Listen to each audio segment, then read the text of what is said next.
Bueno, buenas noches, muchas gracias José Luis, muchas gracias señor Torre, señor Ojeda. Bueno, justamente yo estuve en Arequipa, me parece que fue en febrero, por esta norma, y ahora pues me toca empezar las presentaciones virtuales justo con la ciudad de Arequipa. Bien, la norma E050, de la que vamos a hablar, suelos y cimentaciones, en realidad corresponde a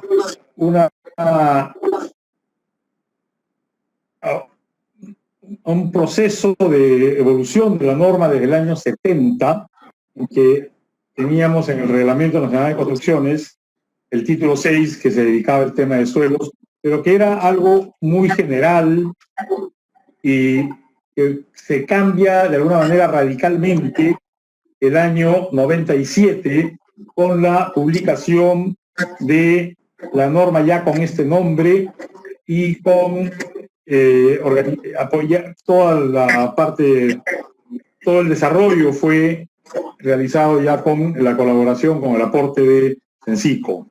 Esta norma del 97, de ahí a la fecha, en estos 23 años, casi 24 ya, ha sufrido algunos cambios que en realidad yo diría que son actualizaciones, porque han mantenido el mismo formato y se han ido modificando los puntos que se creyeron necesarios. La norma del 97 fue reemplazada por una nueva versión el año 2006. Las fechas que pongo ahí es que se trabajó en el primer caso y en los dos casos 3, 4 años para llegar a una nueva versión de norma, y luego esta norma en 2006 se intentó publicar el año 2010 y el 2014, no habiéndose podido, habiendo tenido ya todo listo, pero hubo problemas en el momento de la promulgación. Y la norma de la que venimos a hablar hoy día es una norma que ha sido aprobada en diciembre del 2018, y como mencionaré más adelante, si no es porque sucedió un accidente en una construcción, de repente la norma se hubiera dilatado aún más su aprobación. Esta norma fue publicada, como le digo, el 13 de diciembre en el peruano. Pocos días después, por un apuro que hubo, tuvo que salir una fe de ratas. Es la norma de 47 páginas que, repito, mantiene la estructura de los anteriores. En el comité técnico participaron diversos representantes de universidades, del sector construcción, de la consultoría, también el Colegio de Ingenieros. El Ministerio de Vivienda actuaba como coordinador, y ha habido aporte de la Asociación Peruana de Ingeniería Geotécnica. La norma, y en esto mantiene la estructura anterior, tiene 6 capítulos. Lo que voy a desarrollar ahora es justamente estos 6 capítulos, pero poniendo especial énfasis en los temas que ha cambiado en esta versión 2018 con respecto de la versión anterior del 2006. Los 6 capítulos se organizan 39 artículos. En esta vista vemos una doble numeración. El primer número corresponde al artículo actual, y entre paréntesis el artículo anterior, con lo que podemos ver que la norma propiamente tenía 33 artículos, ha pasado a ser 39. ¿De acuerdo? Tenía 2 anexos, ahora son 3. Los artículos nuevos son marcados en amarillo, poco para seguir un formato general de las normas del Ministerio de Vivienda. Y hay artículos que han cambiado radicalmente, otros que se han mantenido, y la gran mayoría han tenido pequeños ajustes. La primera parte de la norma, que se refiere a las disposiciones generales, tiene 12 artículos. El objeto de la norma es fijar, como toda norma, los requisitos mínimos, las condiciones para hacer el estudio de mecánica de suelos, y la finalidad que está en minimizar los daños al proyecto. La norma es obligatoria en todo el territorio peruano y incluye una serie de consideraciones sobre que los esfuerzos, las presiones deben ser menores que las admisibles, que las distorsiones angulares asociadas a los asentamientos sean menores que los permitidos, y una cosa importante, como en toda norma, es un listado de requerimientos mínimos. Siempre es posible ir un poco más allá, pero siempre también hay que satisfacer todo lo que se señala en la norma. La norma no considera los efectos de geodinámica externa, Huayco, por ejemplo, y también cuando hay problemas de ruinas arqueológicas, si no hay un CIRA, un certificado de inexistencia de ruinas, hay problemas, o no se puede aplicar, perdón, en presencia de galerías, etcétera, etcétera. Entonces, en esos casos hay unos estudios específicos en esas condiciones. ¿En qué casos es obligatorio hacer un estudio de mecánica de suelos? Y empiezo, la primera línea, acá menciono estudio de mecánica de suelos o informe técnico de suelos. El informe técnico de suelos es algo nuevo en esta norma, lo voy a describir en unos minutos. En realidad, todo el artículo 5 es el tema de nomenclatura, ahí están todas las definiciones, eso no había antes, era un anexo al glosario, y ahí se define el ITS, que lo mencionaré más adelante. ¿Cuándo es obligatorio realizar un estudio de mecánica de suelos? En general, en cualquier edificación que esté alojando, que aloje una gran cantidad de personas, lo que significa colegios, universidades, cines, cárceles, estadios, ¿no? Etcétera, etcétera. Edificaciones donde haya centrales de generación de electricidad, estaciones de expendio de combustible por un tema de seguridad, tanques reservadores de combustible, etc. Entonces, en todos los temas de gran cantidad de personas, equipos costosos o peligrosos, es obligatorio un estudio de suelos. Pero también, y esto es lo más día a día, hay que hacer un estudio de mecánica de suelos en cualquier obra que ocupe individual o conjuntamente más de 500 metros cuadrados, hasta 3 pisos, y cualquier obra de 4 o más pisos sin importar su área. Es decir, un edificio de 100 metros cuadrados, pero de 4 pisos, es obligatorio. Un edificio de 3, para que sea obligatorio el edificio de 3 pisos, requiere esta condición de más de 500 metros cuadrados. En fábricas, su falla genere peligros, edificaciones con sótanos, edificaciones con pilotes, con pilares, muros de contención de más de 2 metros, edificaciones adyacentes a taludes. Todos estos son casos de obligatoriedad. Un detalle importante es cuando hablamos de pisos, se incluye el número de sótanos. Es decir, cuando he dicho yo edificación de 4 o más pisos, puede ser una edificación de 3 pisos y un sótanos, ya está incluida como una edificación de 4 pisos. Estos estudios deben ser firmados por lo que la norma denomina el profesional responsable, que no es otra cosa que un ingeniero civil, colegiado y habilitado. Habilitado significa al día en sus obligaciones con el con el Consejo Departamental del Colegio de Ingenieros correspondiente, ¿no? Y otra cosa que habla la norma es de el resumen de las condiciones de cimentación, que lo presenta ahora como un anexo. Este resumen de condiciones de cimentación es una información que debe estar en el informe, en el estudio de mecánica de suelos, y debe ser transcrita en los planos de cimentación. Cuando no se exige, y esto lo decía que era nuevo, cuando estamos en cualquiera de los casos, no estamos en uno de los casos contemplados en 6.2, casos donde hay obligatoriedad, por lo tanto, cuando no es un obligatorio un estudio de suelos, una edificación de 2 pisos y 200 metros cuadrados, por citar un caso. En ese caso hay que hacer un ITS, un informe técnico de suelos. Se aplica en lugares con condiciones de cimentación conocida por los suelos uniformes y con áreas techadas de primer piso menores que 500 metros, yo os decía hace un rato 200 metros cuadrados, de hasta 3 pisos y que no tenga sótano. ¿Por qué? Porque nuevamente en la letra F dice que si hay sótano es obligatorio. En de suelos, donde el profesional responsable es ingeniero civil a cargo del estudio, puede asumir los valores de presión admisible, profundidad de cimentación y cualquier otra consideración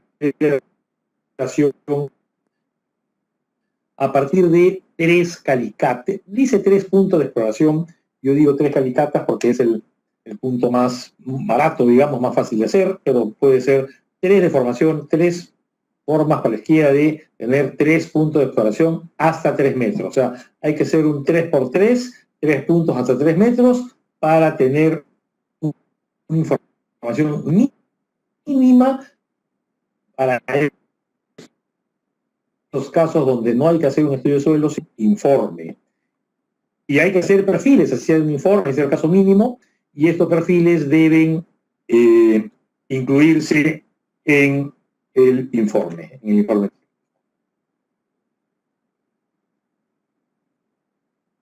Cuando se hace el ITS, ¿no es cierto? Nuevamente el ITS, al igual que el estudio, lo firma el ingeniero civil colegiado y habilitado. ¿Qué cosa es este resumen de las condiciones de cimentación que les mencioné? Está en el anexo 1. Es un cuadrito que yo por claridad lo he separado en 2 vistas.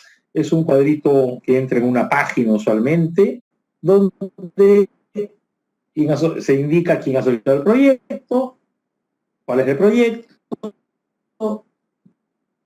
dónde está ubicado, quién es el ingeniero responsable, un número del colegio de ingenieros y una información resumen de todo lo que está, bien sea en el estudio o, repito, en el ITS también.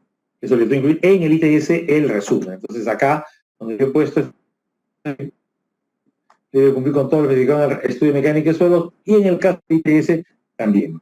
¿Qué se indica? En primer lugar, la solución, estoy llegando al último punto, ¿no? O sea, ya tengo el informe listo, qué solución de cimentación, el tipo de cimentación, por ahí estoy poniendo como ejemplo todo lo que está en rojo, es un ejemplo, zapatas aisladas y cimientos y zapatas continuas de concreto armado, apoyadas sobre el suelo que vamos a usar en este caso, grava arenosa medianamente densa. Se dice, se ha ubicado la napa freática a tal profundidad y siempre acá al final del informe, del resumen, hay una fecha, que es la fecha del resumen, pero esta fecha de acá es la fecha del estudio, la fecha de la napa. ¿Por qué? Porque hay que insistir en una idea importante y es que la napa sufre fluctuaciones, sufre variaciones, entonces siempre hay que registrarla acompañada con la fecha en que se ha determinado. Hay que especificar la profundidad de cimentación, hay que especificar la presión admisible, que tiene que satisfacer los factores de seguridad y la distorsión angular, especificada por la norma, que acá la estoy poniendo como un asentamiento diferencial de 88 milímetros. Luego, una serie de parámetros que deben calcularse según la norma sismo resistente, parámetros sísmicos del suelo, que son la zona sísmica, el perfil, el tipo de perfil, tipo de suelo, el factor de suelo, el periodo, y los 2 periodos TP y TL en segundos. Luego, hay que decir si es que ha habido o no ha habido un problema en licuación, colapso o expansión. Si ha habido un problema de agresividad o si va a haber un problema de agresión del suelo a la cimentación. Esto ahora se hace obligatorio, es decir, no hay licuación, yo tengo que decir explícitamente no hay problemas de licuación, no hay problemas de colapso, no hay problemas de expansión. Antes simplemente no se mencionaba esto en la norma, en la versión 2006, simplemente no había obligación de mencionarlo. Ahora todos estos parámetros sísmicos, así como la posibilidad de problema de licuación, colapso, problema de agresividad, deben reportarse en el resumen de las condiciones de cimentación. Esto, repito, es el anexo 1, que está indicado al final de la norma. Del artículo 6, obligatoriedad, pasamos al 7, donde se definen los estudios de mecánica de suelo. Yo he hablado del informe técnico, pero el objeto de la norma fundamentalmente es describir el estudio. La norma diferencia 4 tipos de estudios: estudios para cimentación, que es básicamente lo que vamos a hablar; un estudio para diseño de cimentaciones, que tienen otro marco normativo, que es la norma CE 010, pavimentos urbanos; estudios para estabilidad de taludes, está en la norma C020, estudios de información sobre diseño de instalaciones sanitarias y alcantarillado, y cualquier combinación. Yo puedo hacer un informe que es a la vez, un estudio, perdón, que es a la vez un estudio para suelos y pavimentos. Puedo en ese caso, puedo, si es un estudio sobre pavimento, optimizar combinando los sondajes, ¿no? Y de esa manera minimizar el costo. Igual si es un estudio para suelos, pavimentos y taludes, etcétera. Es más económico hacer un estudio que cumpla varios de estos objetivos que la suma de los estudios independientes.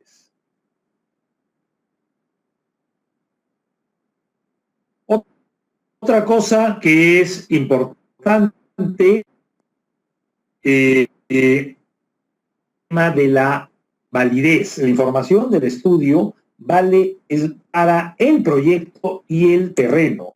Si el terreno, si hay un proyecto de 3 pisos y luego cambia a 8 pisos, el estudio ya no es válido. Obviamente yo puedo hacer una verificación de los requisitos adicionales, porque el edificio es más alto, y complementar y hacer un nuevo informe. O sea, puedo usar esa información. Pero lo que es importante es que el estudio está pensado en un terreno y en unas características del edificio. Si el proyecto tal cual, con sus 5 pisos, se traslada a 100 metros, tampoco es válido, porque estamos hablando de otro terreno. Sin embargo, también se dice que si se puede verificar un estudio de mecánica de suelos, no hay ningún problema, o ampliarlo. Lo que les decía, yo tenía un proyecto de 3 pisos, que ahora me dicen que ya no es de 3, sino de 8, perfecto, pero hay una información adicional.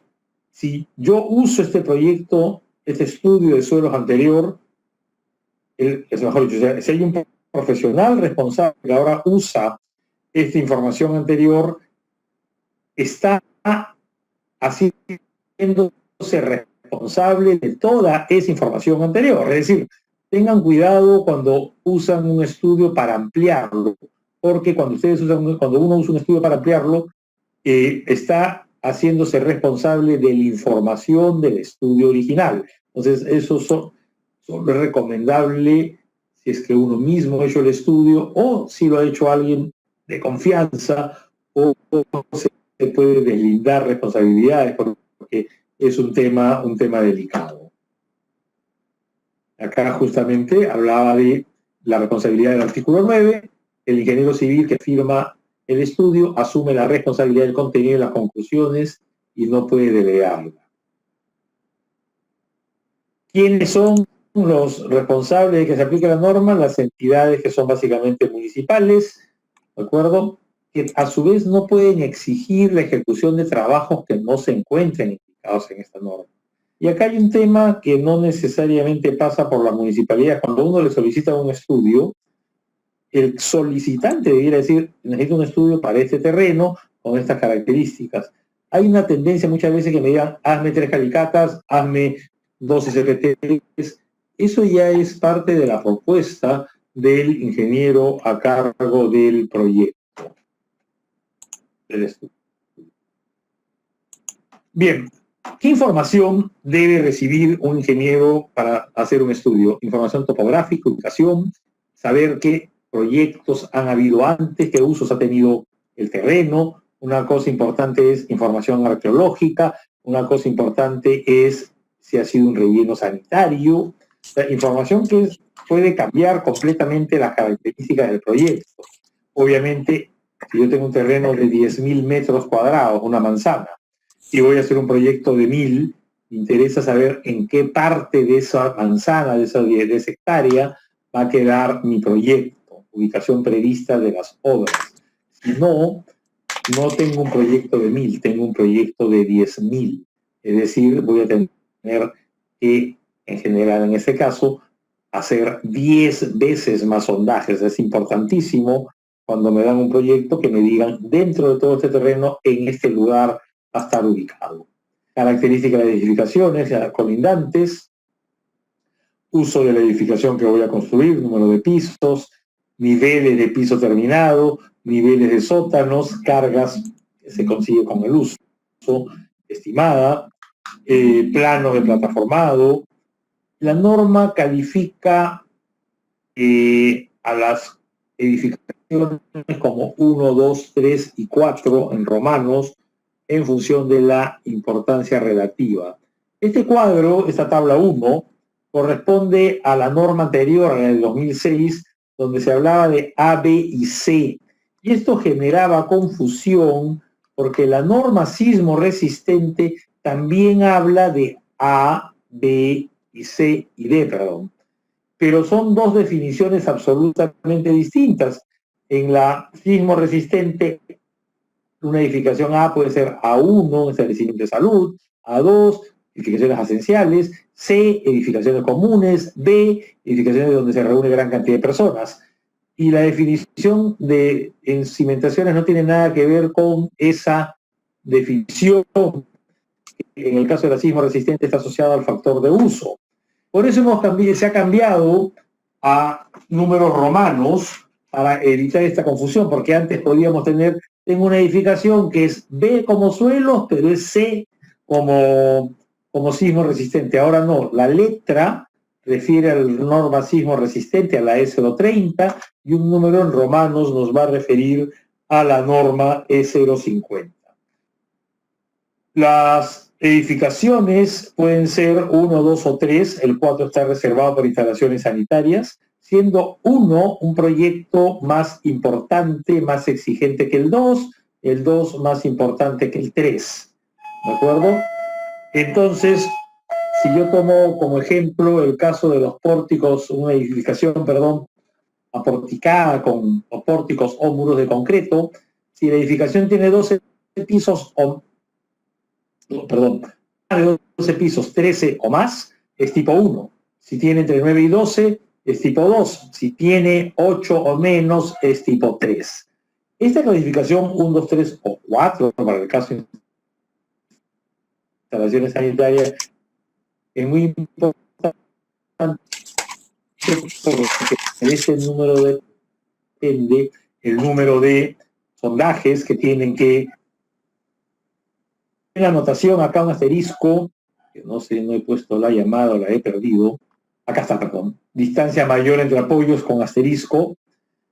Dice, cuando la distancia sobrepasa, la indicada se especificará en el tipo inmediato superior. Es decir, una edificación, y sigo con el caso de pórticos y muros de concreto, que tenga un pórtico con 12 metros, más de 10, y 5 pisos, por el 5 pisos sería tipo 3, pero como tiene 12 metros más de 10, se clasifica en el inmediato superior, es decir, como tipo 2. Entonces hay que tener claro no solamente el número de pisos, sino la luz, la distancia entre apoyos, la máxima, que hay el pórtico más crítico, el pórtico con mayor distancia entre apoyos.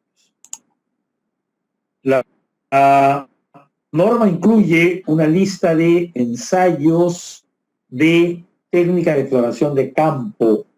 También hay otra lista de técnica de laboratorio, pero ahora estamos hablando de campo. Y yo he añadido todo lo que esté en verde, que es tanto este número correlativo como la norma STM. ¿Por qué? Porque en todos la referencia de la norma peruana es a la norma técnica peruana. Todas las normas técnicas peruanas de suelos tienen como denominador común 339, ¿no? Y luego el número ya específico. Hay mucha similitud con las normas ASTM, que también cambian con alguna periodicidad. densidad, pero por eso he puesto la norma ASTM. Pero lo que en realidad me interesa mencionar lo que la norma pone con doble asterisco, que yo lo he marcado en rojo, cono de arena, el 3 asterisco no me preocupa, cono de arena, balón de densidad con el balón, densidad con el pozo de estación. ¿Y qué dice la norma? Dos asteriscos. Lo importante acá es que estas normas de mucho uso en Perú, en particular la del cono de arena, por ejemplo, no está permitido excepto para control de densidad, no está permitido para el diseño de cimentación. Solamente se puede usar para control de crear la densidad relativa y consecuente granular. Está prohibido por la norma. Esto es importante. ¿Por qué? Porque el cono de arena, en este caso en la figura, mide la densidad, o nos da una información sobre la densidad, de 15 centímetros. Yo en una cimentación estoy interesado en una información de densidad de 1 metro, 2 metros, 3 metros de profundidad. O sea, no nos va a dar una información muy superficial, por eso la norma no lo permite. Técnicas de aplicación. En el artículo 14, la norma desarrolla 7, perdón, 9 técnicas de aplicación de técnica linealmente. Perforaciones manuales o mecánicas, diferencia a las perforaciones con espiral mecánico y la perforación por lavado. Tienen, en el caso de las perforaciones, una profundidad máxima. En el caso de perforación mecánica, la limitación es el equipo, la posibilidad de profundizar. Y luego desarrolla 7 ensayos in situ que están indicados en esta tabla. Esta tabla, este cuadro, ya no está vigente, corresponde a la norma anterior. Antes hablaba de aplicación, cuando se recomienda la aplicación, el procedimiento, en qué suelos se recomienda, en qué suelos no se recomienda y en qué suelos está restringida. ¿Qué es restringida? Algo así como un sí, pero no, ¿de acuerdo? Entonces,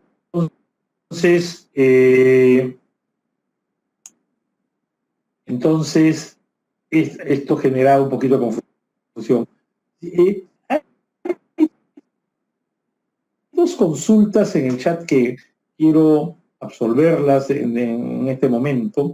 La primera que tenía ya hace un rato era, una vez que la norma ya está publicada en el peruano, el uso obligatorio desde diciembre del año 2018. La norma que estamos desarrollando tiene ya año y medio de obligatoriedad, ¿de acuerdo? Todos, la pregunta es, ¿se puede hacer proyecto con esta norma? Todos los proyectos tienen que hacerse con esta norma, porque está promulgada, repito, desde diciembre del año 2018. La otra pregunta, que sí tiene que ver con lo que estoy hablando en este momento, sí, es que se pueden hacer estas normas NTP 339, 133 y las demás, no sé cuál es la 133 en particular, la norma del SPT, correcto. Todas estas normas se pueden conseguir, normas técnicas peruanas, y la verdad que no tengo claro si se puede descargar, hay que pagar, no tengo claro que basta con hacer el pago y se puede descargar de inmediato. En el momento que yo las he tenido, hemos comprado, estoy hablando ya hace bastante tiempo, las hemos comprado en su versión impresa. Supongo que hay que, las normas técnicas peruanas, hay que entrar a Indecopy y por ahí se pueden conseguir las normas técnicas. De repente hay un link, yo no lo tengo, pero sí se pueden conseguir, son obligatorias y hay que pagar. Bien, vamos acá. Que ya mencionaron. Acá había entonces, en la norma del 2006, esta columna de aplicación restringida, y la nueva norma nos dice permitido y no permitido, ¿no? Contra, permitido, recomendado, no recomendado y restringido. Y entonces, y voy a hablar del SPT en este momento, me dice que el ensayo SPT puede hacerse en todos los suelos excepto grava, debe hacerse una perforación y obtengo un parámetro que se llama N. Está prohibido hacer SPTs en el fondo de calicatas, está prohibido, en consecuencia con lo anterior, en gravas. Esa misma información está en todas las normas, en todos los procedimientos, ¿de acuerdo? Y yo he marcado en rojo los que voy a desarrollar, que son el SPT, el cono tipo PEC y el cono dinámico ligero o cono alemán. Cada uno de ellos tiene un parámetro, cada uno de ellos tiene una norma peruana, he puesto también la norma ASTM, este cono súper pesado, lo que tiene es una norma española que está considerada en la norma peruana, en esta norma, en la S250. La norma, el cono tipo PEC, no hay una norma, está en un anexo de esta norma. La veleta sí tiene NTP y la prueba de carga también. Entonces, para cada uno de ellos, ¿qué técnica hay que usar? Perforación alicate en veleta. Y los demás son auscultaciones. ¿Qué significa auscultación? Y acá avanzamos con esta diferenciación. Una cosa es perforación, y yo las perforaciones hemos dicho que van a hacerse manuales o mecánicas. Una segunda es pozo o calicata, ¿de acuerdo? Y tanto en la perforación como en el pozo o calicata yo estoy viendo el suelo, estoy extrayendo muestras del suelo. Para hacer un SPT hago una perforación y luego hago el SPT. Y una tercera alternativa es auscultación. En una auscultación, lo veremos en unos minutos, no hay muestra, no veo el suelo, es un procedimiento ciego. ¿De acuerdo? Entonces hay que tener cuidado cuando se hace auscultaciones, no hay muestra, ¿de acuerdo? Entonces hay que tenerlo claro.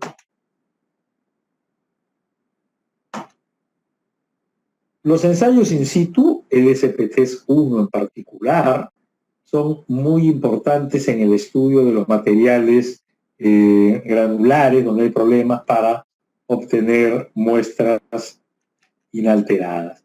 Es un cuadrito, aprovecho para citar, de Paul Main, una publicación de la FHW, que presenta una serie de procedimientos de ensayos in situ, pero la norma peruana no menciona ni el presiómetro ni el dilatómetro. Sí menciona el SPT, sí menciona el cono, el CPT, cono, y sí menciona a la veleta. Y voy a desarrollar un poquito el SPT, la norma en el artículo mismo. El artículo 14.2, en todos los procedimientos. El 14.2.1 habla de la calicata, 14.2.2 habla de las perforaciones, el 14.2.3 habla del SPT. Y lo que me dice en el fondo importante es que no se puede hacer el SPT en el fondo de una calicata. ¿Por qué? Porque hay una pérdida de confinamiento.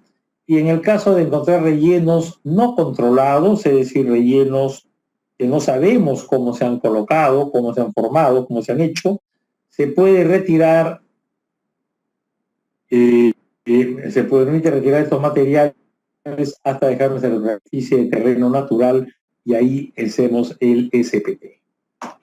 El parámetro que ya les mencioné, N, y lo que es importante acá es hablar de un par de detalles.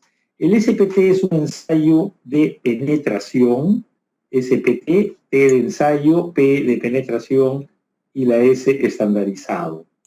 ensayo de penetración estándar. Sin embargo, en castellano mismo hablamos de SPT, que son las siglas. Está asociado a un martillo que pesa 68, no me acuerdo si 63 kilos, que son 140 libras, ¿de acuerdo? Y que cada golpe se logra con una caída desde 30 pulgadas, 75 centímetros. Entonces, la energía asociada es del orden de 5.000 kilogramos por centímetro, exactamente 4.200 libras por pulgada.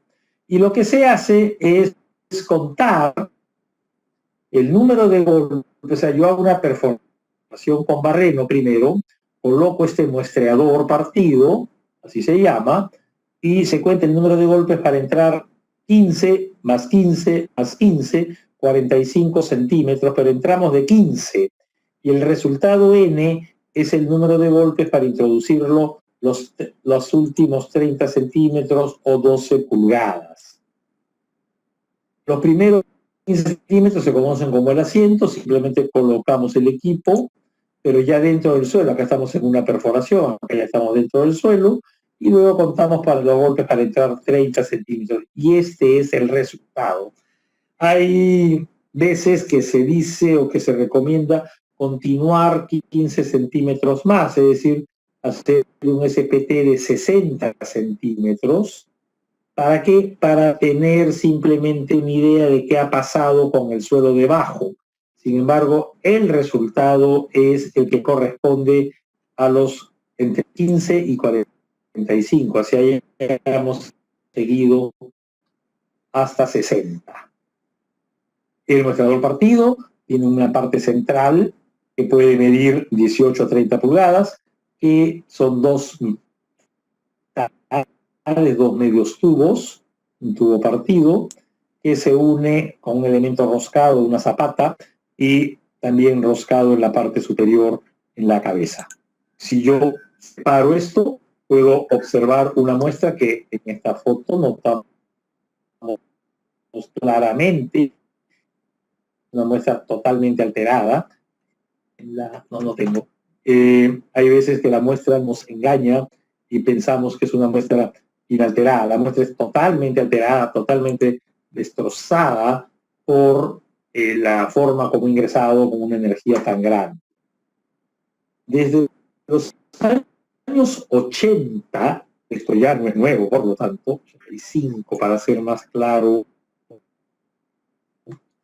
hay mucha fuerza en la necesidad de corregir. Se hicieron una serie de estudios, se hicieron una serie de evaluaciones y se dijo, un momentito, el resultado que acabamos de obtener, que acá lo estoy llamando el N de campo, hay que corregirlo por una serie de variables. Variables como la energía. Es decir, yo creo que cada golpe es 4.200, 140 por 30 libras por pulgada, pero en el golpe, en la caída del martillo, hay fricción, hay pérdida de energía por fricción. En la caída del martillo puede haber excentricidad. Hay una serie de factores que hacen que en el golpe no se aplique el 4.200. O sea, hay que cuantificar mi equipo qué energía está aplicando realmente y hacer esa corrección. Una corrección por la longitud de las barras, una corrección por el diámetro de la perforación y una corrección por el tipo de muestreador. Todo eso me lleva a corregir el N, obtener lo que se denomina N60. N60 es el 60 de la energía estandarizada, pero incluye todo. N60 incluye estas 4 correcciones. Pero hay dos tipos de suelo en particular, donde hay que hacer una quinta corrección, que es las arenas finas y arenas limosas cuando estamos debajo del nivel freático, donde se sabe que la presencia del agua y la imposibilidad de ser expulsada nos da un valor de N más alto, entonces hay que reducirlo. Y en el caso de gravas o arenas con grava, arenas gravosas, es se tiene un valor que hay que incrementar el valor porque lo que yo tengo es una partícula de grava que eventualmente no deja que ingrese el equipo, entonces eso me puede estar engañando, falseando los resultados. Profesor Esquem propone en el caso de las gravas de multiplicar el valor por 1.25, vale para gravas, perdón, y arenas gravosas. Y información de diferentes autores, en el caso de las arenas finas y arenas limosas por debajo del nivel freático, hay dos básicamente. La más usada es 15 más resultado de N ya corregido, N60, ya con todas estas correcciones, menos 15 entre 2 y le sumamos 15. Esta corrección solo se hace con los N's mayores que 15. ¿Por qué? Porque si mi N fuera 5, o menor que 15 en general, este valor es negativo. Entonces esta corrección solo se hace para valores de N mayores que 15. Otros autores recomiendan multiplicar el valor de N por 60%, y eso se usa en todos los casos. Entonces, perdón, tengo N, que es el resultado de campo, que lo ajusto y el valor de diseño sería este N60. Lo corrijo, perdón, es este N60. Y en dos casos, los que he mencionado, de arenas finas o limosas bajo el nivel práctico, o gravas que incluye arenas gravosas, hay que hacer el ajuste. Entonces ya tengo el N corregido, pero hay una corrección adicional.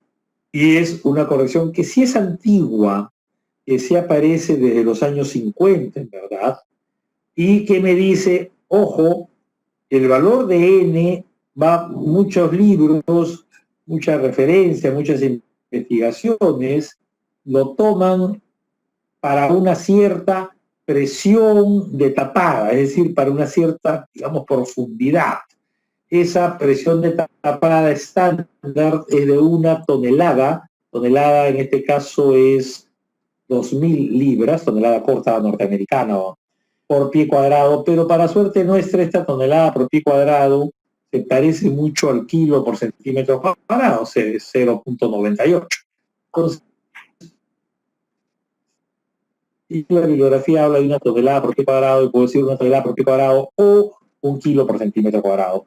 Hago esta corrección C sub n y entramos acá nuevamente a una gran cantidad de propuestas de corrección.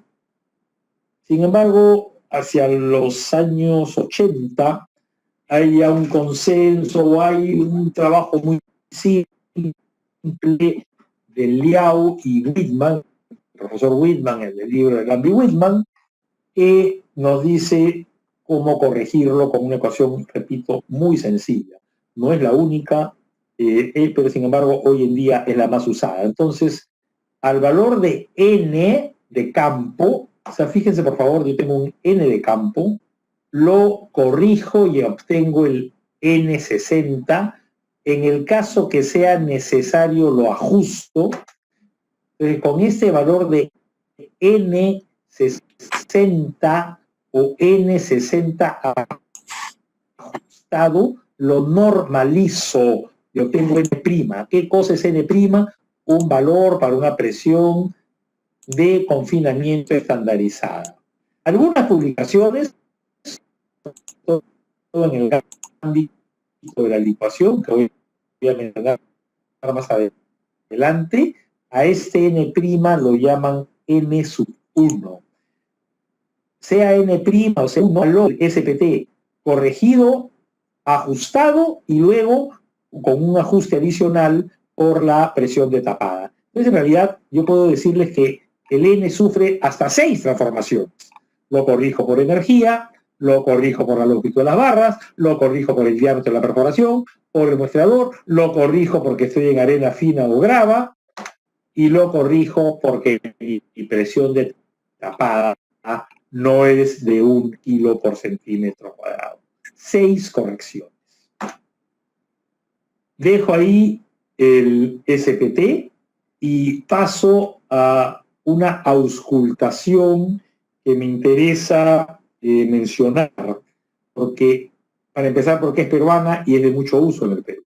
Este es un procedimiento que empieza en la empresa Michelena Repeto en los, me parece, principios de los años 70, y lo que hacen es usar el mismo martillo, el CPT, cayendo desde la misma altura, es decir, 140 libras que caen desde 30 pulgadas, pero reemplaza el muestreador partido, este elemento que me permitía obtener una muestra, por una punta cónica que la sacan del libro de Peck, Hanson y Sorlund, por eso de ahí el nombre de cono tipo Peck o cono con punta tipo Peck.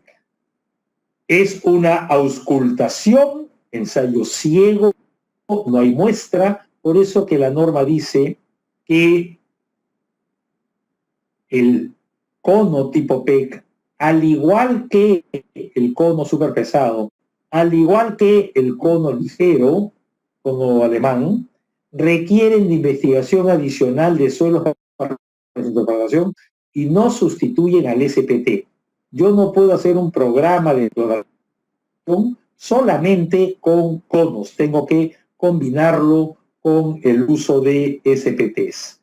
Y los parámetros que obtengo acá, que se llaman sub n, n es el SPT, deben ser correlacionados con los parámetros de los ensayos SPT. Entonces tengo que combinar para hacer esta correlación. Al igual que en el SPT, no puedo hacer un cono en el fondo de Calica.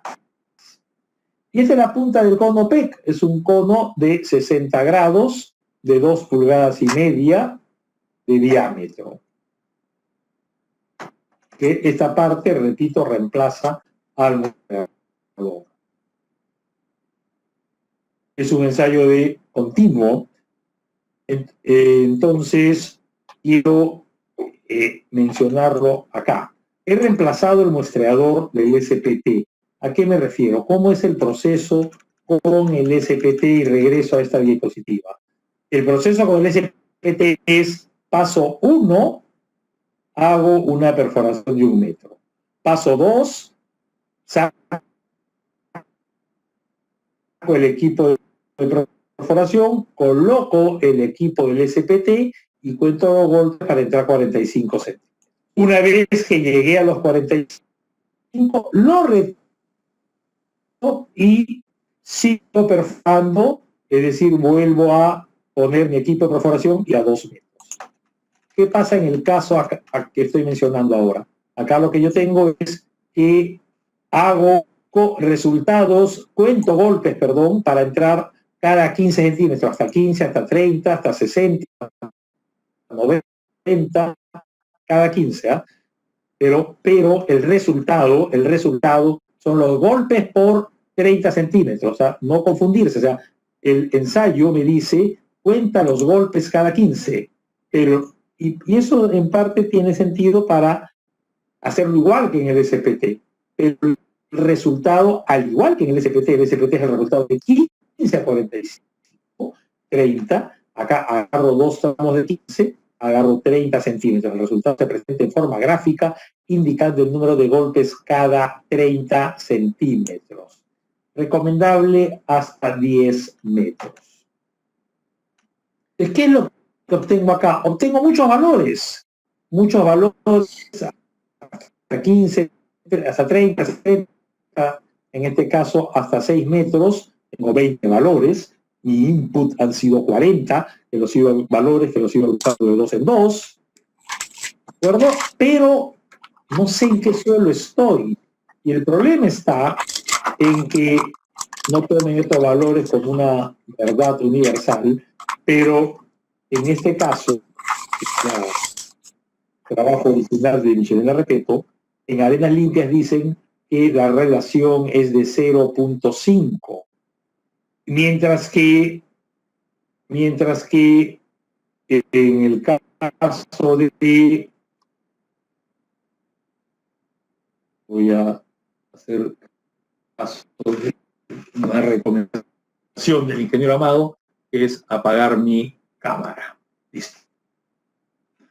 Para mejorar el audio. Y luego voy a contestar una pregunta. Les decía que acá hay una correlación, tomémosla como válida, luego la discutimos. Pero yo no sé en qué suelo estoy. Entonces, cuando yo he hecho este sondaje, ¿de acuerdo? Cuando yo he hecho este sondaje, lo que tengo yo ahora es que ver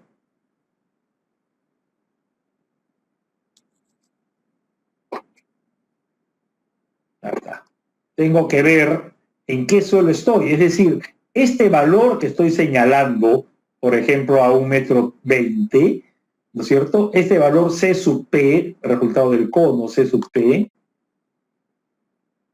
este valor C sub P, 1,20 m, me dice que es 60. Ok, pero ese 60, si es arena, vale como un N de 30, y si es arcilla, vale como un N de 60, del valor tal cual, ¿de acuerdo? O sea, no hay, es dos cosas absolutamente distintas. ¿Quién me va a decir en qué suelo estoy? El que me va a decir en qué suelo estoy es que yo tengo que hacer también una perforación y hacer un SPT, y miro en el SPT qué suelo tengo. Entonces digo, ok, estoy en una arcilla, perfecto, estoy en una arcilla, digamos, entonces N vale 60. Estoy en una arena, N vale 30, pero el que me lo dice es una perforación complementaria, no es mi cono tipo PEC. Estos valores de 0, 5 y 1, le dije que eran, en realidad, lo que uno tiene que hacer es calibrar. El cono tipo PEC debe calibrarse. Por eso que nosotros hablamos de beta. Beta no siempre es 0, 5 y 1. Hay que hacer una comparación dentro de los resultados para poder saber en qué suelo estoy. Entonces yo comparo mi SPT con la arena en que estoy, por ejemplo, perdón, mi SPT me ha dicho que tengo una arena, entonces comparo el resultado del número de golpes y digo, este número de golpes es, no voy a decir 0,5, 0.45 veces el valor del cono de PEC. Entonces tengo un valor de beta de 0,45. ¿Cuánto va a valer beta? Va a parecerse al 0, 5 y 1, pero no va a ser exactamente igual. ¿De acuerdo? Entonces hay que hacer ajustes, hay que hacer calibraciones para saber de qué estamos hablando. Me preguntaban a qué me refiero con la pérdida de confinamiento. Y regreso al SPT porque esto es bien importante.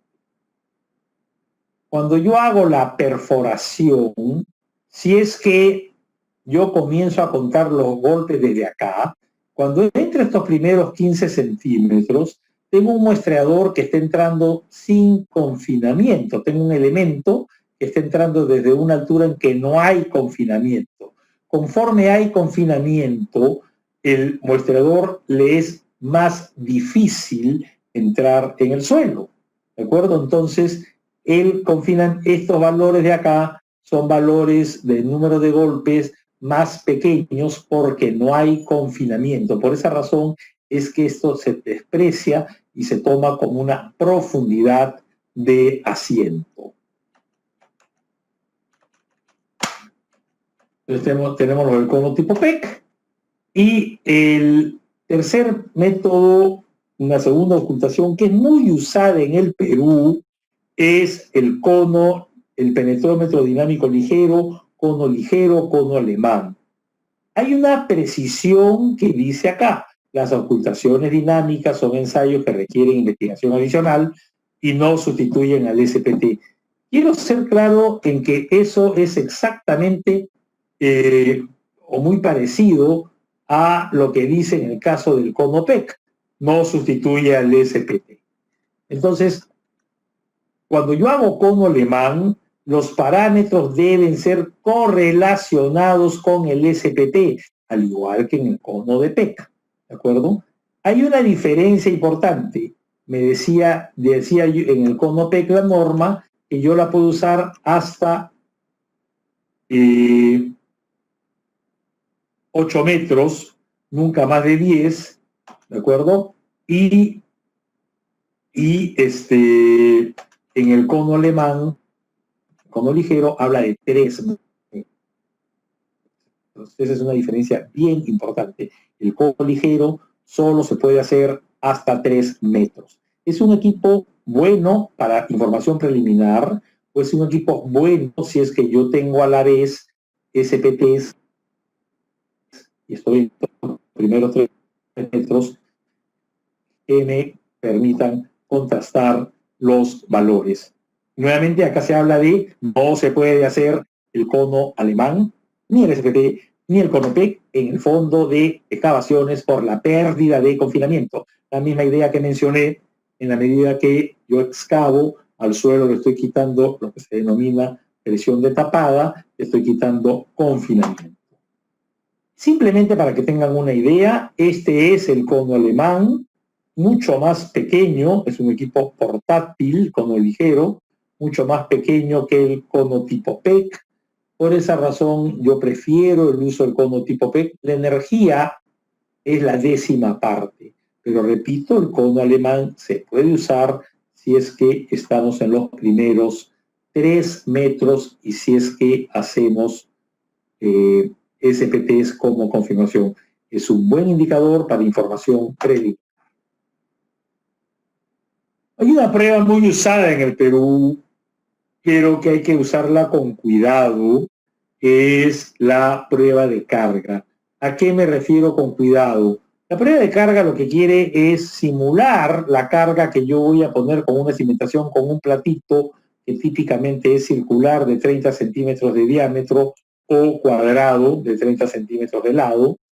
Y la norma me dice que se puede usar cuando el suelo es tridimensionalmente homogéneo, comprende la profundidad activa y es semejante al ubicado bajo el plato de carga, bajo este elemento de 30 centímetros. Y hay que hacer unas correcciones, ¿de acuerdo? ¿Por qué razón? Y acá tienen la razón. El plato de carga, este elemento de acá, va a involucrar a un bulbo de presiones de 30, 40 centímetros y mi zapata va a involucrar a todo este suelo. Si, por ejemplo, acá yo tuviera un cambio de estrato, este plato me está dando información sobre este primer suelo, hasta acá, que hay el cambio de estrato. No me da información sobre lo de abajo. Entonces, por eso es que la norma me dice si es que es tridimensionalmente homogéneo. Bien, tipos de muestras. Con esto termino lo que es ensayos de campo. Tipos de muestra. La norma diferencia muestras alteradas de muestras inalteradas y las muestras inalteradas pueden ser en bloque o en tubo y hay un intermedio entre la alterada y la inalterada que son las muestras de humedad, ¿no? Muestra en tubo, muestra en bloque, inalterada las dos. Y este cuadrito es un poquito un resumen del tipo de muestra. ¿Por qué? Las muestras inalteradas me permiten obtener los parámetros que he pintado de rojo, es decir, me permiten, la muestra inalterada, determinar la densidad, hacer consolidaciones, hacer ensayos de triaxiales o de compresión simple, todo eso con muestra inalterada. Pero yo no puedo, o es muy costoso, muy difícil, no se usa en el Perú, obtener una muestra inalterada en un suelo granular. Existen procedimientos, pero no son de uso nuestro. Entonces, en un suelo granular vamos a decir, para simplificar, que no se puede tener muestra inalterada. Si no se puede obtener muestra inalterada, no puedo saber cuánto es la densidad y solo puedo tener 2 parámetros para el diagrama de fases. No puedo hacer el diagrama de fases. En segundo lugar, no puedo hacer un ensayo que me dé resistencia. Entonces, en los suelos granulares, por este problema de no tener muestras inalteradas, hay que hacer todo con determinaciones in situ. lo único que voy a tener es determinaciones de humedad y de peso específico. Entonces, yo hace un rato hablaba de la importancia de los ensayos in situ. Esta es la razón, la imposibilidad de tener muestras inalteradas. Pero ojo, así yo obtuviese una muestra inalterada de arena, ¿de acuerdo? La muestra inalterada de arena habría que llevar al laboratorio, es todo un tema, digamos, complicado. ¿Qué puedo estudiar una arcilla en el campo con un ensayo in situ? Sí, sí puedo estudiarla, pero tiene otra complicación. ¿Cuál es la complicación? Que en el campo yo estoy involucrando, por ejemplo, 5 metros de suelo. Ok, para estudiar 5 metros de suelo necesito muchísimo tiempo, un suelo cohesivo, para simular los procesos de drenaje, para lograr disipar los excesos de presión de poro asociados a la carga. Entonces, en un suelo cohesivo, los procesos de campo deben ser complementados con procesos de laboratorio por esta razón. La norma nos dice entonces que, esto es bien importante, en base a los parámetros obtenidos in situ y mediante correlaciones, la norma me dice, puedes usar correlaciones, el ingeniero puede obtener valores de resistencia al corte, ángulo de fricción interna, relación de preconsolidación, etcétera, etcétera. Y también me dice que cuando hago conos y hago, bien sea cono tipo PEC, cono ligero, ¿de acuerdo? Y en estos casos, los parámetros obtenidos deben ser correlacionados con el SPT. Entonces, en el cono tipo PEC paso por el SPT. O en el SPT ya directamente tengo N y me dice, ok, a partir de N o a partir de esto puedes hallar parámetros de diseño. Yo lo pasé muy rápido, pero cuando obtenía la descripción del SPT le decía, tengo apuntado ahí que sirve para todos los parámetros, me refiero, sirve para diseño pro corte, asentamiento, sirve para estimar la ecuación, sirve para estimar parámetros de velocidad de propagación de ondas. Yo acá les muestro 2 y hasta 3 criterios de correlación con el SPT. Solo estoy hablando del SPT, pero si hubiera hecho un cono, ya lo convertí en SPT. Este es un gráfico que está en muchos libros, la única diferencia es que yo lo tengo acá con nuestras unidades, y traducido a las partecitas correspondientes, que relaciona gamma D, la densidad seca del suelo, con gamma, con el ángulo de fricción interna, y acá, si yo me doy cuenta, dice acá con la densidad relativa, si es 100%, 75, 50, etc. Imagínense que a mí me dicen, tengo un SP y sé que la densidad relativa es 80%, ok, estoy hablando de este punto intermedio entre 75 y 100, 80% intermedio. ¿De acuerdo? Tengo un gráfico muy conocido, hecho por la Oficina de Ingeniería de la Marina de los Estados Unidos, y que está, repito, en muchísimos libros. Tengo también unas ecuaciones de profesor Skempton, ya fallecido hace ya casi 20 años, que nos da, en función de la presión de tapada, cuánto vale la I del valor de N corregido, cuánto vale la densidad relativa.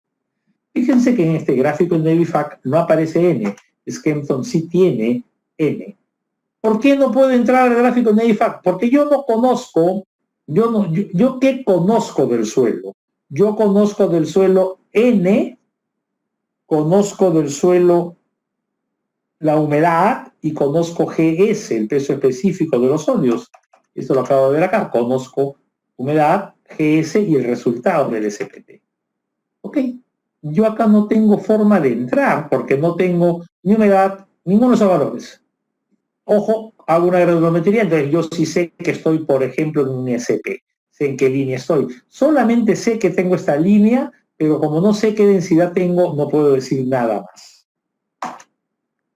Skempton. ¿Qué pasa con Skempton?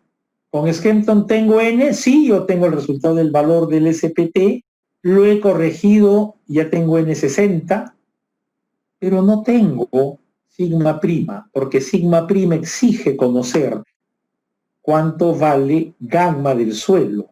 Yo tengo la humedad, pero no tengo el gamma D, entonces tampoco tengo el gamma. Entonces no tengo sigma prima. Tengo la humedad y tengo GS. ¿Qué puedo hacer? O sea, repito, son dos trabajos absolutamente independientes. Lo que puedo hacer es, de alguna manera, yo lo digo, presentar esto como un sistema de dos ecuaciones con dos incógnitas. Voy a omitir a phi acá y voy a decir que acá tengo una relación entre gamma D y la densidad relativa. Relación entre gamma D y la densidad relativa. Eso es la gráfica del Navifact, si es que me olvido del valor de phi que está acá. Y Skempton es una relación entre la densidad relativa para un cierto n que lo conozco y sigma prima. ¿Pero qué cosa es sigma prima? Sigma prima es una función de la profundidad, de la humedad y de gamma D. Entonces yo puedo decir que Skempton es una ecuación, es una segunda ecuación, gamma D, densidad relativa.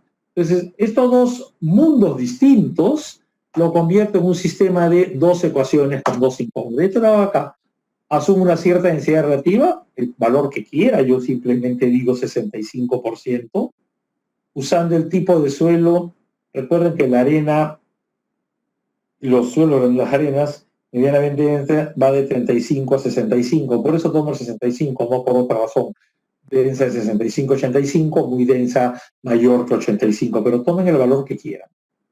Usando el tipo de suelo y el valor de densidad relativa, puedo entrar al gráfico de Navifact, es decir, si yo digo que la densidad relativa es 65%, sigo en el SP, sigo que la densidad relativa es 65%, pero ya no estoy ni en 50 acá en este punto, bajo y obtuve gamma D.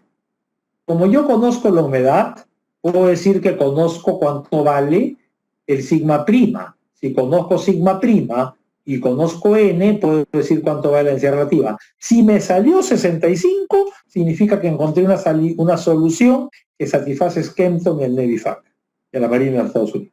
Si no me salió 65, encuentro un nuevo valor con el que ahora vuelvo a entrar a este gráfico y sigo iterando hasta que logro la convergencia. Entonces, en el momento que converge, ya conozco la densidad relativa, ya conozco gamma D y ahora puedo calcular phi. ¿Qué he hecho? Repito, obligar a una solución que satisfaga por igual esta ecuación de Skempton, que son dos en realidad. La ecuación de arriba es para presiones de tapada mayores que 0,38, la de abajo para menores que 0,38. Skempton y el Navifact. Pero también en el libro de Peck, Hanson y Sorbo, en este libro donde salió el conito de Peck, hay esta gráfica. Esta gráfica relaciona el SPT con el valor de phi. En realidad, si uno lee bien el libro de Peck, relaciona n', o sea, n ya corregido, siempre es n60, pero es n'60 con phi. Este mismo gráfico lo presenta, este es un código, me parece, de Florida, del estado de Florida, Estados Unidos, presenta esta línea verde, equivale a esta gráfica de acá. Pero hay otras dos regresiones adicionales. Y diferentes autores han jugado con esta línea verde. Repito, la línea verde es una relación n', acá dice n, pero repito, es n' contra phi'. Esta es una relación n', phi', repito, la verde, para suelos no plásticos con menos de 12% de finos. Y algunos autores, tomemos la más fácil, este es Shoi Fukui del 82 para un código japonés, dicen que phi' es 0.3 por el valor de n, ya corregido, más 27.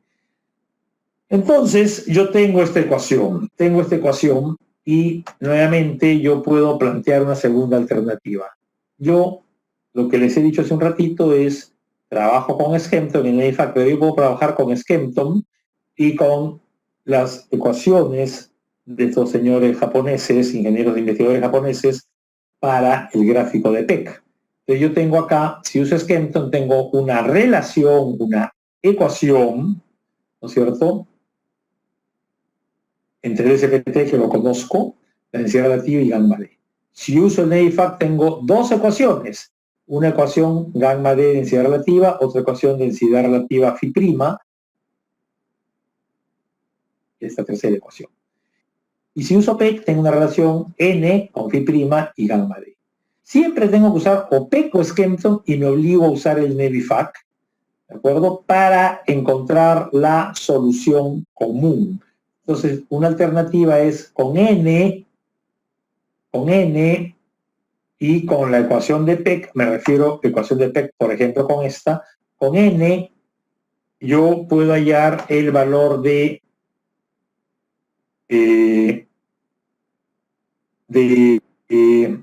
phi prima, ¿no es cierto? Y obligar una convergencia entre Peck y el NAVIFAC y equivalente a la convergencia que mencioné entre Skempton y el NAVIFAC. Siempre necesito usar a Peck o Skempton porque usan el valor de N. ¿De acuerdo? Usan el valor de N. ¿Por qué no resuelvo con Skempton y Peck? Porque Skempton tiene N, densidad relativa y gamma D.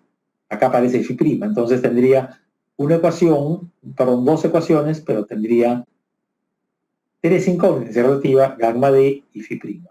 Entonces NAVIFAC, como me da dos ecuaciones, me resuelve este problema. Entonces por eso yo uso, no es la única forma, ni siquiera me atrevo a decirle que es la mejor, es una forma de resolver el asunto, buscar una convergencia Skempton con el NAVIFAC, que es una forma de resolver este problema.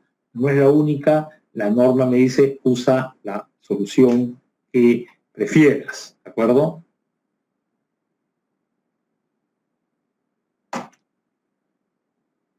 Luego la norma me presenta una serie de ensayos de laboratorio y en los ensayos de laboratorio también estoy marcando uno en particular, que es el ensayo de corte directo. ¿Por qué razón? ¿Por qué razón lo estoy marcando? Porque el ensayo de corte directo tiene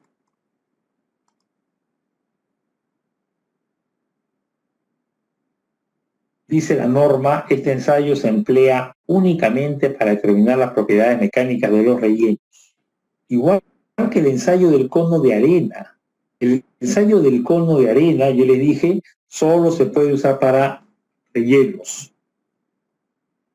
Y alguien me preguntaba, ¿hay alguna forma de determinar la densidad de campo que no sea el empleo del cono de arena? La densidad de campo se puede determinar con el cono de arena, con el método del balón de agua, o hacer un agujero, poner una membrana de Hebe y llenarla de agua, o con el equipo nuclear. O sea, hay, por lo menos yo conozco 4 formas, y hay más, de determinar la densidad con el cono de arena. Ninguna de esas 4 formas funciona o se permite para el diseño de cimentaciones. La norma peruana no permite ninguna. Igualmente, la norma peruana me dice, no puedes usar el ensayo de corte directo. ¿Por qué? Y tomo una foto, una vista de un libro que tiene 70 años. El manual de laboratorio del AMBE del año 51 me decía, ya había aparecido el ensayo triaxial. Ojo, en el ensayo de corte directo hay estos problemas. La caja de corte es tan cortita, tan pequeñita, tiene tan poca altura, que hay unos desplazamientos que afectan y distorsionan todos los resultados. ¿Y qué dice el AMBE? Usa un espécimen de altura grande para que haya una zona donde no haya este tipo de problemas. Tampoco puede ser tan alta porque habría un problema de pandeo, pero hay que buscar una relación de esbeltez que suele estar entre 2 y 3 para que funcione. 1951. muy 951. ¿De acuerdo? Entonces, el año, por si hubiese dudas, el año, lo tengo acá, me parece que es 81, 82, no sé por qué no lo tengo, 87, perdón, ya lo vi. El 87 hubo un gran simposio para estudiar, y uno de los temas que se estudió fue el tema del ensayo de corte directo. Y ahí que se dice, el ensayo de corte directo no se debe usar porque la distribución no es uniforme, porque el patrón es complejo y las direcciones de los planes de esfuerzos principales están rotados. Entonces, hay una serie de razones y hay suficiente evidencia que no funciona. Entonces, por favor, ahorrémonos trabajos y no hagamos ensayos de corte directo. No hagamos ensayos de corte directo, la norma lo prohíbe.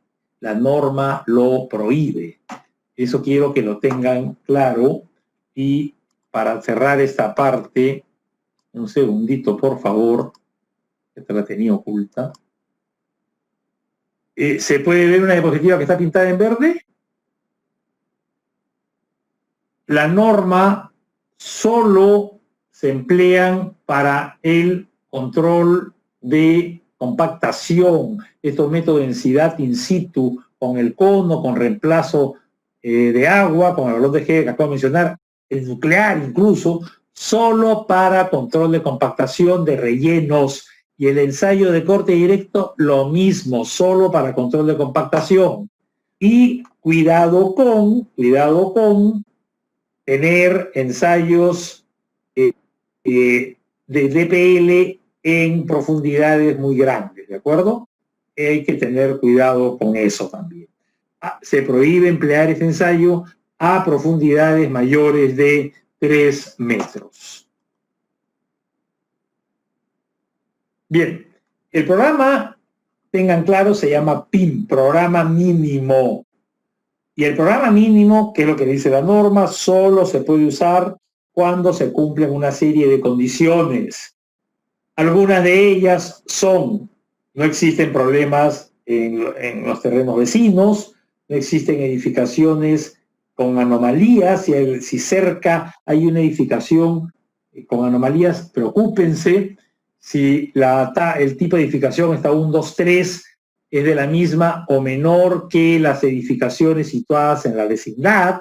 Es decir, estoy en una zona donde todos se mueven en el mismo tipo de edificio, entonces es una zona más o menos ya probada. Las cimentaciones son superficiales, la cimentación no profundiza respecto a la contigua más de 1,5 metros. Todo eso me permite usar el programa de investigación mínimo, que en la norma anterior hablaba de A, B y C, ¿no es cierto? Y ahora que se llaman 1, 2 y 3 y 4, ha cambiado ligeramente la ubicación. Este 900, antes era 800 se ha crecido a 900. Pero salvo eso es la misma idea. Y el número de entonces, ¿para qué dije si es 1, 2 o 3? Para entrar a este cuadro y decidir cuántos sondajes voy a hacer. Es uno cada, yo le dije más importante es el 1 que el 2 y el 2 es más importante que el 3. Más importante, entonces yo termino diciendo que voy a hacer un sondaje cada tal área, y también n nunca puede ser mayor que 3. Profundidad de los sondajes también me lo da la norma en simple, la profundidad, lo vemos acá mejor, la profundidad de cimentación más Z, donde Z suele ser 1.5B, donde B es el lado más pequeño, mientras que si lo que yo tengo es un sótano, es Z, se mide desde acá, entonces ha crecido obviamente en toda la profundidad de sótano H, más DF, más Z 1.5B. Si lo que tengo yo es un solado, una platea, una losa, el valor de B es todo el ancho de todo el sótano. Entonces, si yo tenía que antes era 2 metros, ahora ya no es 2 metros, sino es 15 metros, 20 metros, entonces eso se convirtió 1.5b se convirtió en 30 metros, ¿de acuerdo? Hay que tener eso claro. Y en el caso de pilotes, nos dice que H más DF más Z. ¿Y quién es Z? Z vale 6 metros en el 80% de los sondajes y 1.5B si es que esto, perdón, sí, 1.5B en el 20% de los sondajes. Entonces, en algún caso hay que llegar. ¿Y quién es B? B no es el ancho del pilote, ojo, es el ancho del encepado, el ancho del elemento que está uniendo a los pilotes. Excepciones. Cuando yo estoy en una zona y llego al suelo que siempre se usa como estrato de apoyo, entonces puedo adoptar una profundidad menor que 1.5B, pero nunca menos de 3 metros. Y en el caso de cimentaciones profundas, nunca menos de 5 metros o 15 si es que hay problemas de licuación. Distribución de los puntos de exploración, la norma me dice ubícalos como quieras, con tu criterio. Este es un plano tomado de un libro cualquiera, no hay ninguna pauta, pero la idea es, esta es una zona complicada con centros sondajes acá. Esta es una zona que tiene un patio, acá no hago ningún sondaje. Entonces, distribuyo optimizando la forma de cómo van a ir los puntos. Muestras, acá la norma me dice que el profesional determine el número de muestras a tomarse. No me dice cuántas muestras. La norma anterior sí lo normaba, sí lo obligaba. Ahora ya no hay ese valor.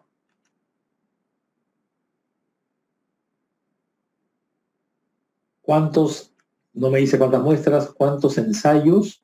Me dice que el número de sondajes, el número de ensayos in situ, el número de muestras que voy a llevar al laboratorio y ensayo de laboratorio, la determino yo como profesional responsable. ¿Qué incluye mi informe? Mi informe debe incluir todos los puntos acá señalados, ¿de acuerdo? Una información, el resumen de las condiciones de alimentación, este cuadro que he mencionado, información previa, qué se ha hecho en el campo, qué se ha hecho en el laboratorio, los perfiles, el nivel freático con la fecha siempre, análisis de cimentación por corte, por asentamientos, evaluar el sismo, parámetros para el diseño y construcción de obras de sostenimiento y una serie de cosas adicionales como puede ser licuación o peculiaridades, problemas químicos, por ejemplo. Tiene que incluirse los planos de ubicación, una descripción de los perfiles y los resultados de los ensayos laboratorios. Todo esto tiene que estar en el informe. Y hago un comentario, ya lo dije, pero repito. La norma dice no me pueden obligar a nada más. Hay gente, revisores municipales en este caso, que le gusta la foto. La foto hay que incluirla cuando dice algo, pero si he hecho un estudio con 3 calicatas y en las 3 calicatas todo el suelo es el mismo y lo que yo sé que es una grava mal graduada de tales características, es bien discutible que necesitemos una foto. O sea, si la foto no va a enriquecer el informe de ingeniería, no tiene sentido. Entonces, hay que tener cuidado con lo que se exige por encima de estos mínimos, digamos, que sí dice la norma deben considerarse. Una cosa importante, la norma ha sido la alineación con la norma 030. Todos estos parámetros que acá menciono son parte de la norma 030. La norma 030 dice que en el Perú hay 4 zonas, 1, 2, 3 y 4, cada uno tiene un factor diferente. La norma 030 clasifica los suelos en S0 a S4. Y una cosa importante, un suelo S0 yo lo voy a distinguir por el valor del SPT ya corregido, acá está, pero también lo puedo distinguir por una resistencia al corte no drenada SU, ensayo laboratorio, o lo puedo distinguir por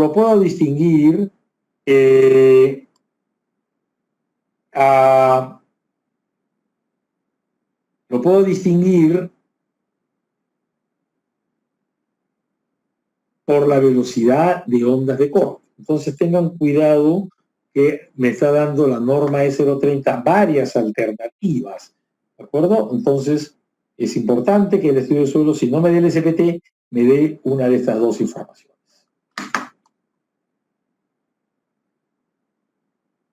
El norma E030 también. Y esto es lo que se suele poner en un estudio de mecánica de suelos. El presente caso, para tener la sismicidad, se analizar las direcciones presentes de los mapas. Yo uso la bibliografía que uso, son unas curvas bastante antiguas de Lucía Casaverde y Julio Vargas, y me dice esto que es una zona de sismicidad muy alta, y lo mezclo con información de otros gráficos que hay unas curvas de isoaceleración de la UNI, ¿no? Y al final concluyo en una serie de parámetros, ¿de acuerdo? Y estos parámetros, repito, son los parámetros que me pide la norma 030. Bien. He hablado de las calicatas, he hablado de las perforaciones, trinchera que es la calicata larga y las ocultaciones. La norma dice, usa estos simbolitos. Análisis de las condiciones de cimentación. El análisis de las condiciones de cimentación me pide definir las cargas, definir los asentamientos admisibles, definir la capacidad de carga y los factores de seguridad y la presión admisible. En asentamiento admisible, la norma lo define por la distorsión angular, que es el asentamiento relativo, dividido por la longitud que separa las dos columnas, y se usa esta referencia como distorsión angular, que la norma pone, que es del manual de la Marina de Estados Unidos, pero en realidad la Marina de Estados Unidos lo toma de un documento del RUN del año, me parece es 1957, pero en simple la distorsión angular es 1 en 300 para que si permito grietas, o 1 en 500 si es que no quiero grietas. ¿De acuerdo? 1 en 500 sin unidades, distorsión angular. Si yo tengo que la distancia fuera 5 metros, yo diría entonces 1 centímetro es el asentamiento relativo permitido entre dos columnas adyacentes separadas por 5 metros. Y el otro criterio es la capacidad de corte, la capacidad de carga, que corresponde a criterios de corte. La capacidad de carga en realidad es una ecuación que tiene 3 términos, que 2 funcionan o 2 se usan para suelos granulares y 1 para suelos cohesivos. O sea, acá lo que está haciendo la norma es separar la ecuación en 2 partes. Y nos fija sectores de seguridad de 3 y 2,5. La presión admisible tiene que tomar en consideración una profundidad de cimentación, el tamaño de las zapatas, B, la resistencia del suelo, los parámetros, la ubicación del nivel freático y el asentamiento que ya hemos mencionado. Entonces yo voy a calcular 2 presiones admisibles, una que corresponde al corte y una que corresponde al asentamiento, y me quedo con la más crítica, con la menor. Si estoy corriendo porque la verdad estoy bastante atrasado. Si estoy yo en cimentaciones superficiales, la norma, y me voy a ir a lo nuevo en realidad, la norma ha incluido de una forma muy específica cómo tratar las cimentaciones no rectangulares. Los libros de cimentación, en los libros de diseño, suelen hablarnos de zapatas cuadradas y hablarnos de zapatas circulares. Fueron cuadradas no rectangulares, que incluye cuadradas o cimientos corridos, intermedio. Cualquier rectángulo intermedio. Y circulares, es decir, lo que nos dice es estas formas, pero muchas zapatas pueden tener excentricidades y llevarnos a formas distintas que la que corresponde a una carga central. Este es un problema ya estudiado por Meyerhoff en 1900, me parece que es 57 también, pero si no lo ves es antes del año 60, es muy cerca del año 60, donde dice, ojo, mira, en estas torres de perforación marina, creo que era el caso, se presentaban grandes momentos y entonces estas excentricidades producían volteos. No consideremos esto, sino consideremos un rectángulo equivalente. Ojo, los libros de cimentaciones, incluso cimentaciones, y esta figura la tomo con el mayor respeto, como una figura errada, tomada del libro de Brajadas. Esta figura, ¿por qué digo que está errada? Porque está tomando consideraciones de resistencia de materiales. Desde los años 60, nuevamente, se nos ha dicho, lo que pasa es que este es un problema de torres, de este caso con grandes excentricidades, pero también es un problema sísmico. Entonces, si no hay sismo, que sería en el caso en gran parte de Estados Unidos y Europa, como hay sismos importantes, no nos preocupa esta excentricidad. A nosotros sí nos preocupa. Y este análisis tipo resistencia a materiales, que es lo que se dice acá, puede llevarnos a resultados incorrectos.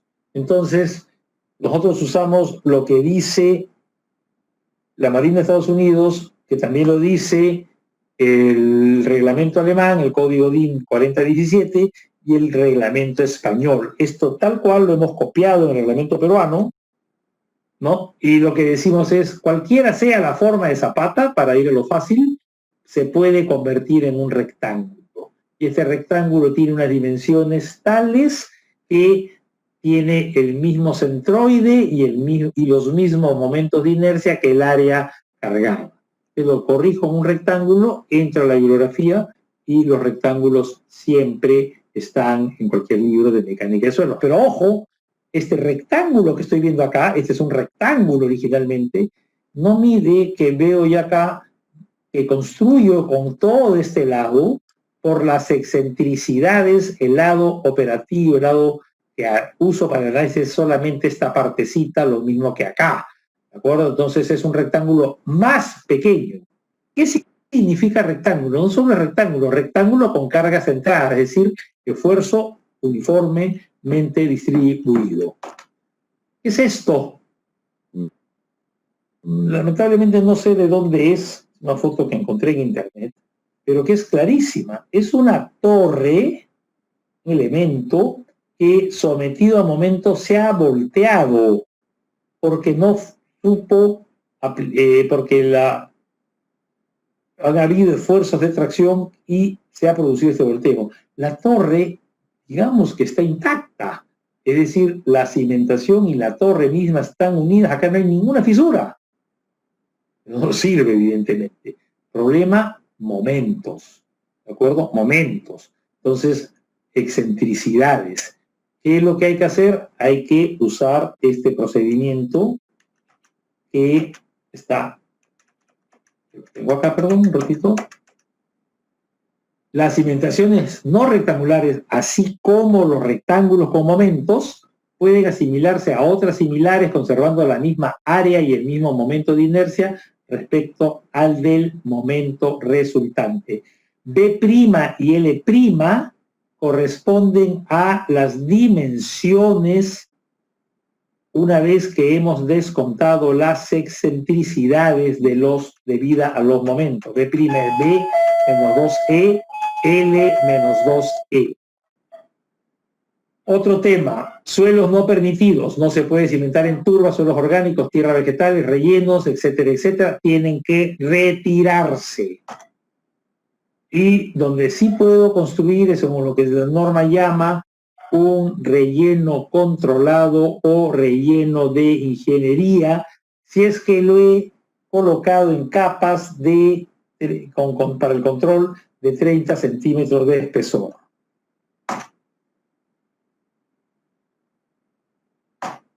La norma en realidad habla de que los rellenos pueden ser de dos tipos por su naturaleza. Si el material es bueno o no es bueno. El material bueno me refiero a seleccionado. Pero el material seleccionado hay que colocarlo bien. Es decir, si yo tengo un buen material, pero lo estoy tirando simplemente, o no tengo los controles adecuados, es un material bueno, mal colocado, tampoco sirve. Entonces, si yo tengo un material no selecto o un material selecto mal colocado, no me sirven y deben ser reemplazados. Mientras que un material seleccionado, colocado adecuadamente, me permite obtener un relleno controlado o un relleno de ingeniería. Y dependiendo si el porcentaje de finos es más o menos de 12%, me dice contra qué compararlo. Y la comparación es con el Proctor modificado. Si es que el porcentaje de finos es más de 12%, suelo con finos, me pide 90%. Si es menos de 12%, es decir, suelo granular, entonces un 95%, un poquito más exigente porque es un suelo más fácil de compactar. Esto es lo que me dice la norma en esta parte. Profundidad de cimentación, hay una serie de pautas. Una de ellas es que la profundidad mínima es de 80 centímetros. Luego, hay que tener cuidado con las cimentaciones al lado de los taludes.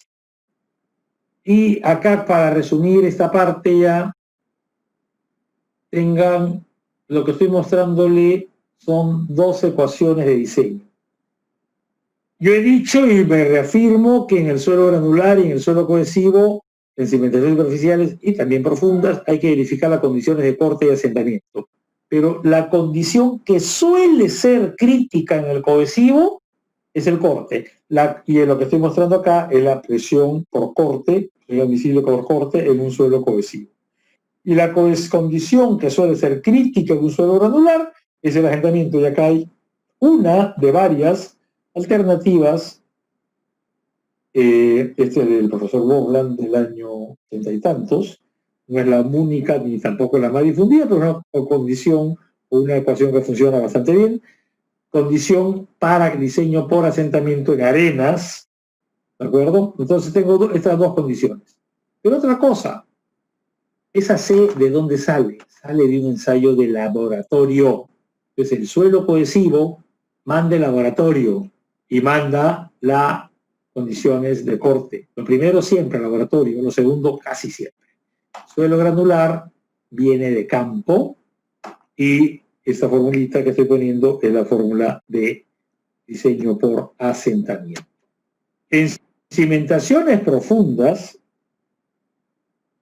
lo nuevo es que la norma está considerando una serie de parámetros que no habían, es decir, se habla de pruebas de carga estática y dinámica, se habla de prueba de integridad. La prueba de integridad es una prueba para saber cómo se ha colocado el pilote. Entonces, es sobre un pilote ya, es una prueba no destructiva en un pilote ya colocado.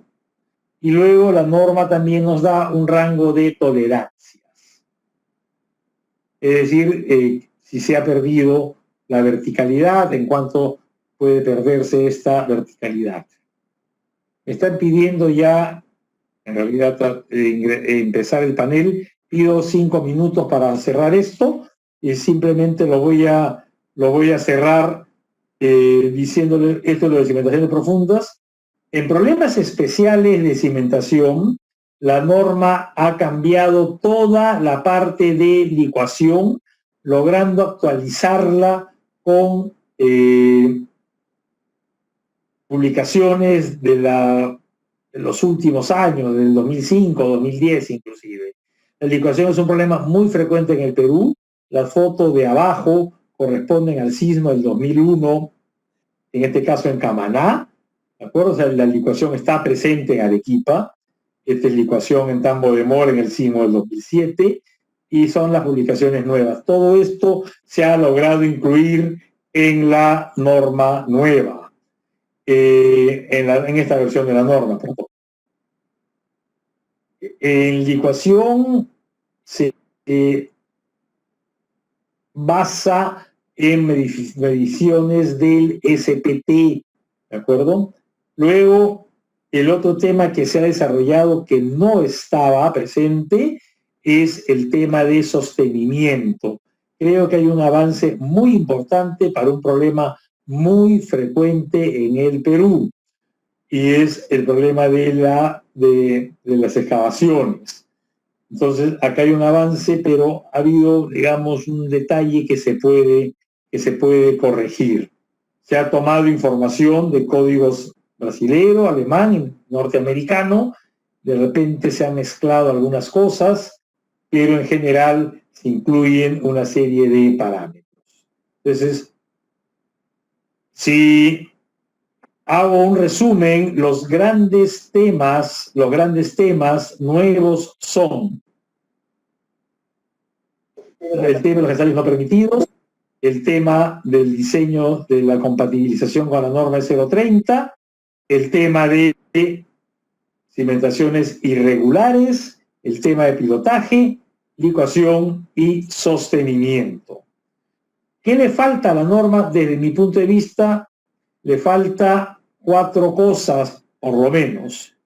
Le falta una referencia clara a lo que es pruebas geofísicas. La geofísica está ausente en la norma.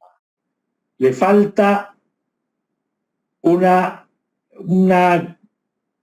ser un poco más crítico con los factores de seguridad. Creo que son excesivos en muchas partes, y esto, por ejemplo, nosotros hablamos de 2 y 3, este es un documento de los años 60 y decía factores de seguridad es 2 cuando se hace exploración y solamente es 3 cuando no hay exploración.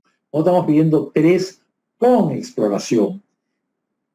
El tema de sostenimiento de excavaciones ya lo mencioné, articular un poquito mejor las referencias, y hay una ausencia, este es un tema distinto. Yo hablo de factor de seguridad, ¿no? Ahora hablo de la seguridad en los procesos constructivos o la seguridad en los procesos de realización de los estudios de suelos. No se menciona nada.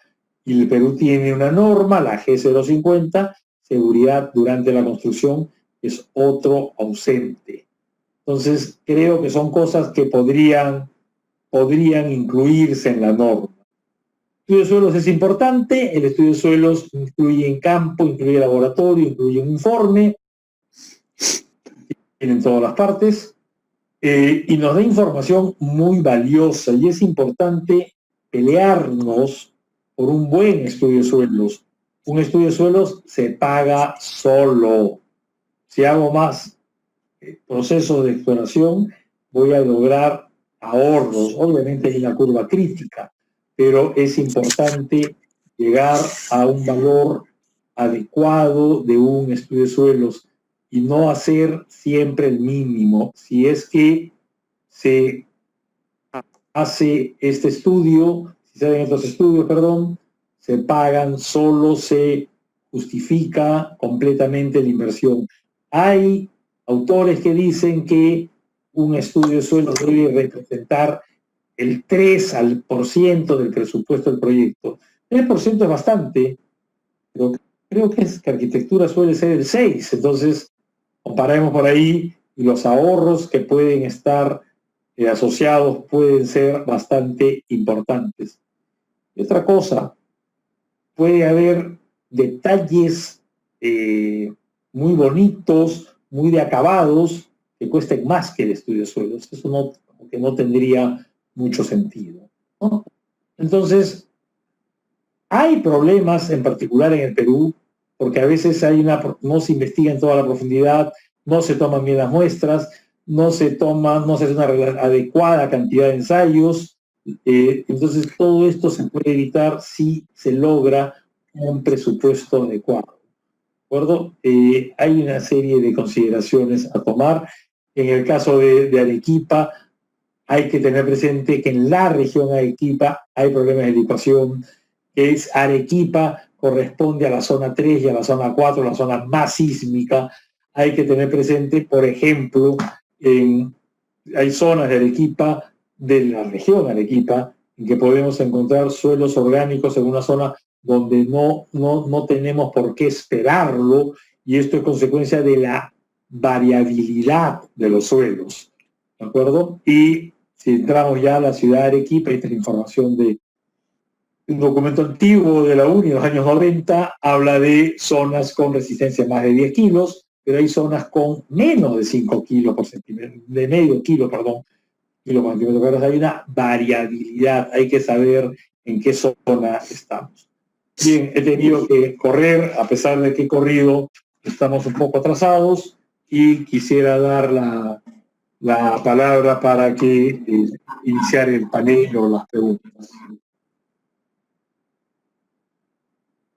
Bien, muchísimas gracias al ingeniero Jorge Segarra por su brillante presentación. A continuación vamos a dar inicio, sin más preámbulos, al panel regional. En esta oportunidad tenemos invitados especiales del Colegio de Ingenieros que están aquí presentes en el foro y van a mostrar seguramente las inquietudes, las preocupaciones regionales vinculadas a la aplicación de la norma E050 sobre las cimentaciones. Tenemos como panelistas dos representantes del Colegio de Ingenieros. En primer lugar, vamos a darle la palabra al ingeniero Carlos Vargas Díaz. Él es ingeniero civil egresado de la Universidad Nacional de San Agustín. Tiene una experiencia de 25 años en el diseño de estructuras y la construcción. A la fecha es docente de la Universidad Católica Santa María de Arequipa. Tiene una maestría en la Universidad de España, en la Facultad de Ingeniería Civil. Es actualmente presidente del capítulo de Ingenieros Civiles del Colegio de Ingenieros de la región de Arequipa. Le damos un fuerte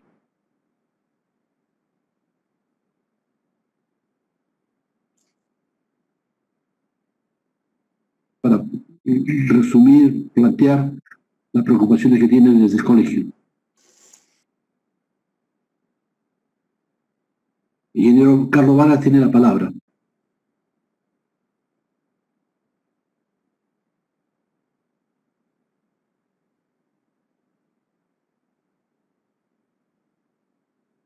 Vamos a ver qué pasa.